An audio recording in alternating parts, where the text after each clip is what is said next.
The title is Ascension Is Not Up, unless I made it slightly different than that. And the idea here is that up is not necessarily what ascension means or necessarily has to mean, or even necessarily in a healthy way does mean. Ascension is when you are at the highest frequency. That is when you have ascended. But something being frequented does not necessarily have to be going upwards. It's simply more and more frequented until it's there. I'm going to focus on this because that is the essential point. And we can even go with Pokemon Go. I haven't played that game myself, but the idea of Pokemon is that one of the animals transitions from this to this. And how's that transition done? It's done through a higher and higher frequency of this thing to this thing. It's transitioning, and then all of a sudden, faster and faster and faster until it's there. This misnomer about ascension is the result of what we are, namely that we are energy, we are God, and a singular entity cannot exist.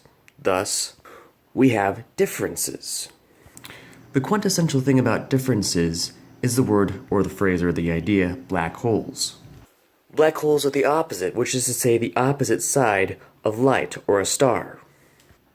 Through a process I'm still trying to understand to be able to explain, stars and black holes form organics, and thus with that, people.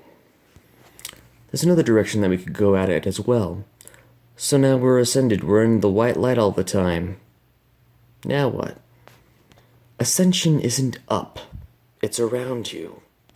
The highest frequency of you is what is in relation to your highest joy and happiness.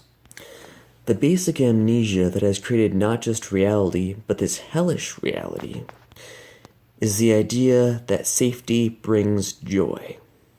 How has that idea brought hell into the world? Because what's more important, freedom or safety? The answer that you generally get is safety. Because when I talk about no government, people say, what about the roads? What about healthcare? What about schools? What about this? What about that? That is the space that we have ascended to, that we most frequent in regards to these types of ideas. If you'd like to ascend to freedom, that's going to take a bit of emotional work to realize and fully embody, and then from that reason an ability to break away from the cognitive dissonance that inherently comes from believing a lie. But that lie is understandable because it underlies the entire universe.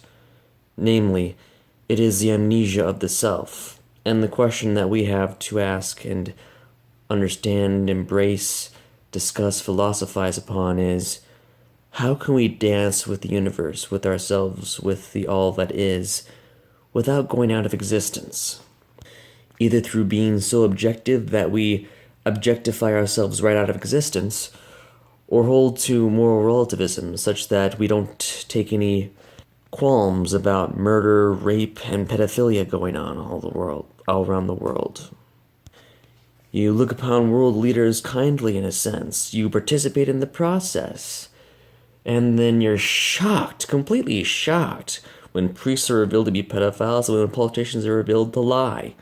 Again. As if you weren't, for some reason, not already expecting that.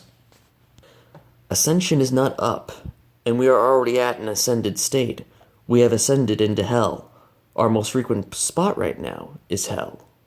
And the night is darkest right before the dawning of the sun.